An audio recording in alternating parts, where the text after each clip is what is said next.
Hi, welcome to CXps Knowledge Sharing Module number 11. This week we are bringing to you a message from Blake Godwin and Chandra Storiston, how to leverage cross-organizational benefits of client and employee experience post-COVID. I know they've got a lot of great information to share with you, really leaning in on how to capitalize on these experience initiatives and turning those into positive business outcomes. If you are not yet a member of the CXps community, we invite you to go to clientexperience.org, learn all about us. I also want to take a moment and say thank you to all of our sponsors. We appreciate you being here and being a part of our success here in 2020. Thanks for all you do for us. And with no further ado, let me turn this over to Blake and Chandra. Hello and welcome to the cross-organizational benefits to proper CX and EX management presentation by my dear friend and strategic business partner, Chandra Storiston, who's the founder and CEO of Visible Value, as well as myself, Blake Godwin, president and partner of Client Savvy. A little bit about us. We were founded back in 2004 by my two business partners, Mike Phillips and Ryan Saddam. And ever since then, we've been business outcome focused. That is our primary objective. And we use CX and EX as the vehicle to achieve these business outcomes. We've worked with over 550 professional services firms in over 20 time zones. And we're always continuously looking for new ways to innovate and solve industry challenges. Chandra? Blake, thanks for the opportunity to be here today. And hello, everyone. For the past 17 years, we've fostered sustainable value creation strategies that allow professional service firms to really capitalize on pivotal opportunities during growth and transition and transformations. We help our clients become really innovative leaders in their industry, achieve their vision, overcome those times of uncertainty like we're in now, and consistently outperform their competition. We empower our clients to be really missions and value and purpose-driven organizations that develop sustainable competitive advantages. Our services focus on the evolving opportunities and challenges that our clients face, including strategy, organizational development, of course, client and employee experience, and innovation and disruption. Blake? Thanks, Chandra. So glad to have you here. So what is client experience? What is CX? I think people ask that question all the time. I think a lot of people want to know where CX lives, which is why we're delivering this presentation today. It is truly cross-organizational. So let's think about it for a minute. Client experience is every interaction a client or potential client has with your brand from the moment they look for a firm to after they finish working with you. Every single interaction. So if you think about empathy, the entice, the engage, the enter, exit, and extend phases, those are all moments, critical moments, where your clients will be impacted, can be impacted, and will determine what your business outcomes are from that exercise. So let me tell you a quick story. 42-person architectural firm that we've been working with for a really long time. We decided to go through a process to identify where their clients could be impacted at every point of their project lifecycle. So we looked at a 6-month project lifecycle. How many do you think there were? 20, 40? 100? What we found was there was 166 moments of truth where they could design and be intentional around how they interact with their clients and the way that their clients experience working with them. What was the outcome? Well, for the first time ever in the 17 years of our existence, we saw them have 100 net promoter score over a 14-month period while surveying every single client. Now, we know employee attrition has been one of the largest problems in the industry for years, but they only lost one employee over the last 3.5 years. They also pursued 2/3 less work in 2019 while increasing their backlog by 30% and their profitability by 20%. They won multiple client experience awards over the past 3 years, and they were able to really identify their ideal client profile and increase negotiated contracts by 60%. That's big time. Chandra, tell me a little bit about EX. Sure, Blake. So similar to how client experience is every interaction your clients have with you, employee experience is also every interaction, but with your employees. And many firms don't realize that this starts way before someone becomes your employee. So these critical moments that matter really begin with those potential employees. And how are you attracting them to your firm before they even know about your firm? And here's the opportunity to make a really impactful, positive first impression. And then we move on through recruiting, your recruiting process, your onboarding process. Is that all about IT and health benefits, or does it really set your new employees up for success in your organization and help them be as productive as possible? Then we move on to ongoing development of your team members. Do they understand the career paths that are available to them and how they can advance in their career? And then we move on to retention. Employee retention is so key, and it costs organizations so much money when their turnover rates are high. Are you collecting regular feedback from your team members? And then if you're doing that, what are you doing with that information? How are you making those improvements? And then lastly, many firms also skip this step and don't realize that when your team members depart, regardless of the reason, this experience matters just as much as the others. Just like a happy client might tell 1 or 2 people and unhappy clients tell 10, happy employees will only tell a few, but unhappy ones and unhappy past employees will tell many. So intentionally designing all of these moments that matter really deliver significantly better business outcomes. And one of our clients that we've worked with on improving employee experience to really create those better business outcomes, it's a firm in the Midwest, and they were on an absolute hiring spree when we started this project with them. And their HR team was barely keeping their heads above water, trying to get people in the door as quickly as possible. Unfortunately, less than 50% of their offers to candidates were being accepted. And many of those that did accept left the firm within 90 days. And then on the other end of the spectrum, their turnover also increased more than 10% for their long-term employees.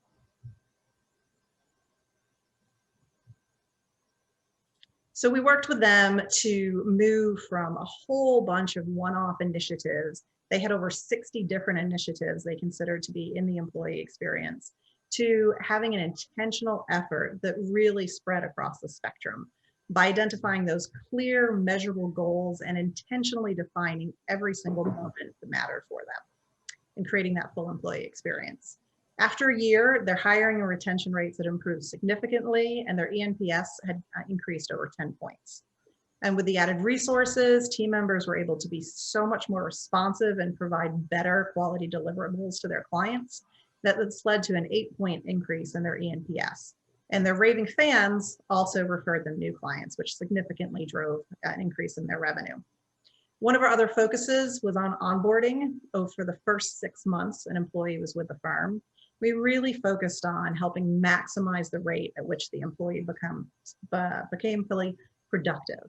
And this significantly increased the impact to their bottom line was huge.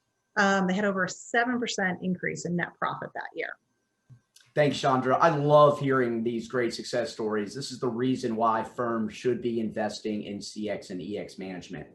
Let's talk about it a little bit more. So what has Client Savvy found over the past 17 years? We have found that 7% of AEC clients are actively looking for new service providers. It's a fact. Your clients too. We know that nearly 1 out of every 4 of your clients and engagements have an unvoiced complaint. There's a lot of reasons behind that. Statistically, over 90% of people are non-confrontational. That could certainly be a big part of it. But I also know that a first-time client is 4 times more likely to churn than a client with 2+ projects. The value of loyalty, well, 54% of marketing leaders believe that they'll be competing primarily on the client experience. SMPS did a research last year, and Gartner research shows that 91% of all businesses will primarily be competing on client experience by 2022. There's a 2% increase in client retention. It has the same effect as decreasing cost by 10%, according to PSMJ. And we know it's 5 times more expensive to acquire new customers than satisfying and retaining the current ones that you have. It's a little bit as wide research. So mind the CX gap. This is such an amazing research that Bain & Capital did a while back. So they went out, they asked 362 CEOs, do they think that they're delivering an above average client experience? 80% of the CEOs said yes. right? That's statistically impossible anyway, but 80% of CEOs said yes. What do you think their clients said? 8% of their customers agreed with them. That is the CX gap. Now, why does this CX gap happen? One, failure to design. CX seems to be this additional thing. It's really not. You're already delivering an experience. It's time to now design the experience that you deliver. That's kind of step one. Well, so now you've designed it. A lot of firms put a design in place, a program in place as a check the box, but they really don't execute on it.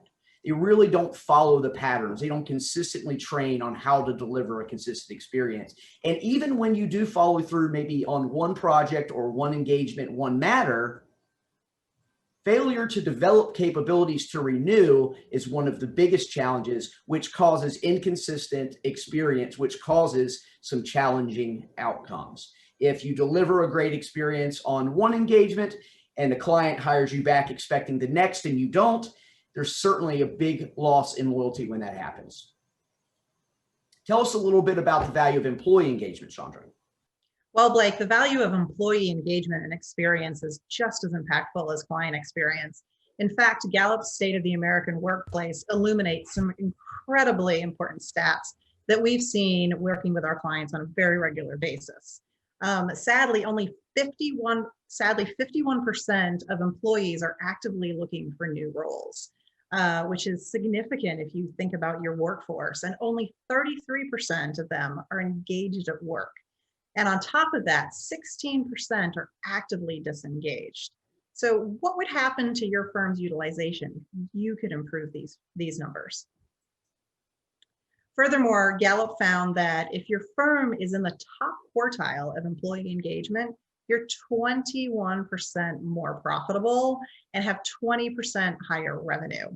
And in addition, you experience 17% greater productivity. Those are all hugely impactful to your bottom line. And the Future organization also studied the impact of firms that really raise the bar from employee engagement to experience. And they found that these organizations are 4 times more profitable and have about double the revenue.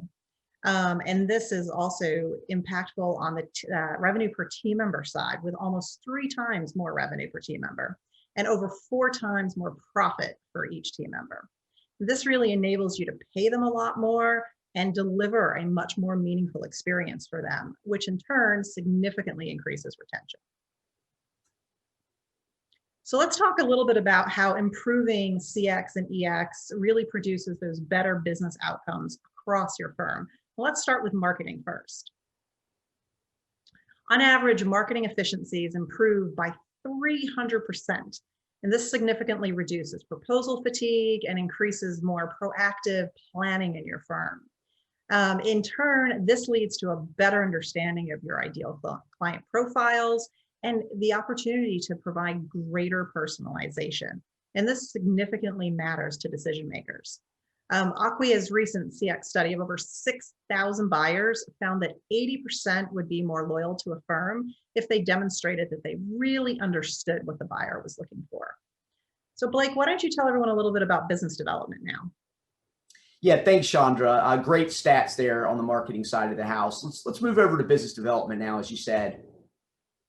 We know that firms who are implementing a formalized CX and EX strategy inside of their firm have 10% of their clients that are willing to accept a fee increase of 4%.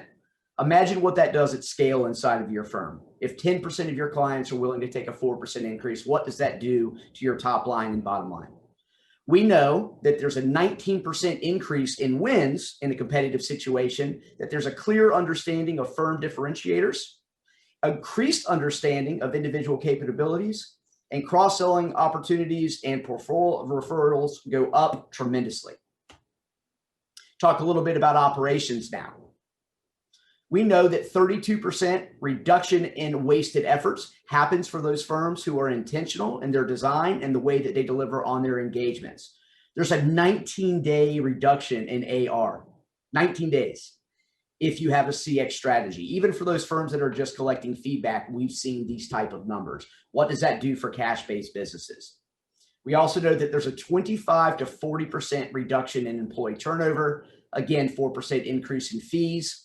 and a 12% decrease in loss liability claims. So tremendous numbers, tremendous impact on the operation side. How about the project management side, Chandra? On the project management side, we've also seen significant improvements for firms that are intentional about their CX and EX programs. One of the biggest things we've seen is the increase in win rates with clients when they're spending that marketing time up front and developing greater personalization. They're getting clients that are a better fit. And this really reduces burnout. And as we know, happy clients equals happy employees. So this also really decreases turnover. And these personal relationships that are developed, they also increase your team's ability to meet or exceed your clients' expectations as they truly understand them. And the more of your team members that build personal relationships with each of your clients, the less likely a client is to leave if a PM leaves your firm. You know, Chandra, every time you and I speak with a firm that is looking to potentially implement a CX strategy or even a portion of a CX or EX strategy, we always hear a lot of questions around the why. Is there going to be a return on investment? You know, how much effort is it? And especially how much is it going to cost, right? So I'd love to share with, you know, the listeners here that there's a process called a Power Goals process that Chandra and I follow when we are chatting with clients about the potential of a CX or EX program. So what you really need to do as a firm is you've got to sit down, write out all of your top challenges, think of them, think of the ones that are causing you the most pain, keeping you up at night. Then you have to dig into your root causes and you got to start asking yourself, what else could it be? What else could it be? Because I believe it's usually that sixth or seventh one where you really start to see, it's not the easy ones, it's the sixth or seventh one that is probably the root cause to them all. Then you got to look and say, all right, well, who is this impacting in my firm? It impacts project management, HR, operations, finance, the CEO, the entire C-suite maybe, right? What is it costing you? What is this costing your firm? What are the outcomes? I mean, could it be burnout, turnover? What are the financial losses associated with that?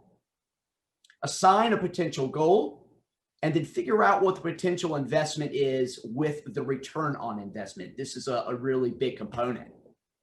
So I'm going to run you through an exercise.